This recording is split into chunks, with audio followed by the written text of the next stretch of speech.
नमस्कार। Political page में आप सभी लोगों का स्वागत है। मिशन 2024 में भारतीय जनता पार्टी 2019 से बड़ी जीत हासिल करना चाहती है।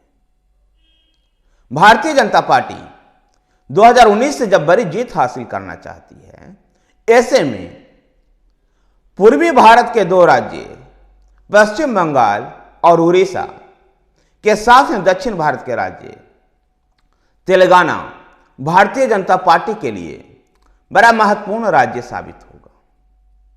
2014 में भारतीय जनता पार्टी को इन तीनों राज्यों में मात्र केवल 4 सीटें हासिल हुई थी। इन 4 सीटों में 2 पश्चिम बंगाल से, 1 उड़ीसा से और 1 तेलंगाना से। लेकिन 2019 के चुनाव में भारतीय जनता पार्टी ने पश्चिम बंगाल में 18 सीटों पर चुनाव जीतने में सफल रही, तो उड़ीसा में 8 और तेलंगाना में 4, यानी कुल मिलाकर 30 सीटें जीतने में सफल हुई। इन 3 राज्यों को मिलाकर के 80 लोकसभा सीट हैं और यहां पर भारतीय जनता पार्टी का लक्ष्य 50 से अधिक सीटों जीतने के लेकर के बनी हुई है और भारतीय जनता पार्टी इसी ओर काम करते हुए दिखाई दे रही है। भारतीय जनता पार्टी इन 3 राज्यों के लिए कितनी गंभीर है, इस बात से अंदाजा लगाया जा सकता है कि भारतीय जनता पार्टी के चाणक्य कहे जाने वाले गृह मंत्री अमित शाह ने इन 3 राज्यों की जिम्मेदारी संभाल ली है। ऐसे में अमित शाह के मार्गदर्शन में इन 3 राज्यों में चुनाव लड़ा जाएगा।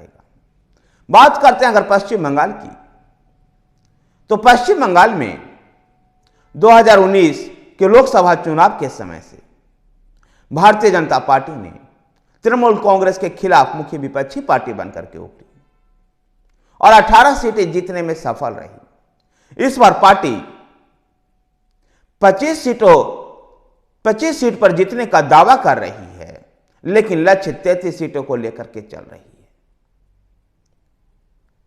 और इसीलिए बंगाल में गीता पाठ का आयोजन किया गया। लाख टके गीता पाठ का जो आयोजन किया गया, 1 लाख लोगों के साथ एक बार गीता पाठ का आयोजन कर भारतीय जनता पार्टी हिंदुत्व के मुद्दे पर बंगाल में खेलने का प्रयास किया और जिससे सांस्कृतिक राष्ट्रवाद की भावना को भी, जो भारतीय जनता पार्टी का कोर इशू रहा है सांस्कृतिक राष्ट्रवाद, इसको धार देने का प्रयास किया और इस बार ऐसा संभावना दिखाई दे रही है कि तृणमूल कांग्रेस के भ्रष्टाचार के कारण और लंबे समय से शासन के कारण जो सत्ता विरोधी जो बातें हैं वो तृणमूल कांग्रेस पर भारी पड़ेगी और भारतीय जनता पार्टी यहां पर एक अच्छी स्थिति में होगी।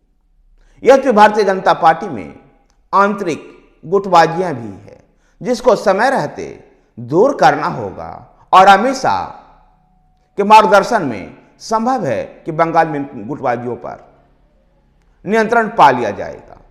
तो दूसरी तरफ उड़ीसा में भारतीय जनता पार्टी 2019 में 8 सीटें जीतने में सफल हुई थी। 21 में से 8 सीटें भारतीय जनता पार्टी जीती थी। 2014 में जहां केवल 1 सीट जीती थी और 2019 में 8 सीट जीत करके भारतीय जनता पार्टी ने उड़ीसा के चुनाव में एक महत्वपूर्ण मुकाम को हासिल किया था कि उड़ीसा में भी पश्चिम बंगाल की तरह भारतीय जनता पार्टी बीजू जनता दल और नवीन पटनायक की मुख्य विपक्षी पार्टी बन गई है। पार्टी यहां से भी 15 सीटों के लक्ष्य के साथ चल रही है और उड़ीसा में 15 सीट का लक्ष्य को लेकर के चुनावी मैदान में उतर रही है। उड़ीसा में भी भारतीय जनता पार्टी बीजू जनता दल के सत्ता विरोधी लहर की बातें को भुनाने का प्रयास करेगी। आदिवासी के मुद्दों को लेकर के जिस प्रकार से द्रौपदी मुर्मू को राष्ट्रपति बनाया गया है और वो उड़ीसा से ही रहने वाली है, भारतीय जनता पार्टी इसका भी इस्तेमाल आगामी लोकसभा चुनाव में करेगी। तो तेलंगाना की अगर बात करें, तेलंगाना से 17 लोकसभा की सीट है। 2018 के विधानसभा चुनाव में तेलंगाना में बस भारतीय जनता पार्टी को मात्र 1 सीट मिली थी, लेकिन 2019 के लोकसभा चुनाव में भारतीय जनता पार्टी को 4 एमपी चुनाव जीतने में सफल हुई। इसके बाद भारतीय जनता पार्टी तेलंगाना में सक्रिय हुई और हैदराबाद म्युनिसिपल कॉर्पोरेशन के चुनाव में भी शानदार प्रदर्शन किया। तो विधानसभा चुनाव में भी हिंदी पट्टी के राज्यों में ध्यान देने की वजह से तेलंगाना से ध्यान उतरा और कांग्रेस चुनावी मुकाबला में आई और चुनाव जीतने में सफल हुई।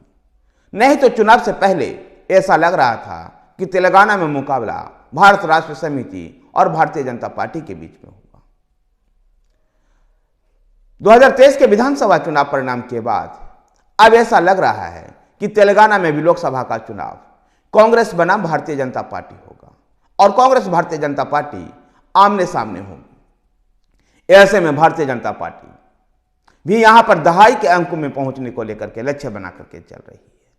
तेलंगाना से जुड़े हुए पार्टी नेताओं का कहना है कि जहां 4 सीट पर 2019 में हमने चुनाव जीता था, 2 ऐसे सीटें रही थी जहां महज कुछ वोटों से ही हमने बहुत कम अंतर से चुनाव हारे थे, तो 2 ऐसे सीट भी रही थी जहां पर पार्टी का प्रदर्शन अच्छा था।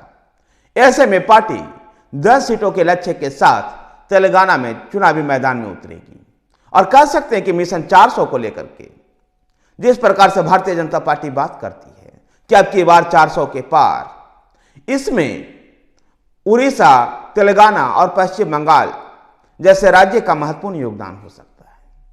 2019 में भी इन तीनों राज्यों ने भारतीय जनता पार्टी को 303 में महत्वपूर्ण योगदान दिया था। जहां उत्तर प्रदेश में उसकी सीटें कम हुई थी, लेकिन इन 3 राज्यों ने उस कमी को महसूस नहीं होने दिया। ऐसे में इस बार उम्मीद है कि उत्तर प्रदेश में भी सीटों की बढ़ोतरी होगी और इन 3 राज्यों में और अधिक सीटें बढ़ेगी।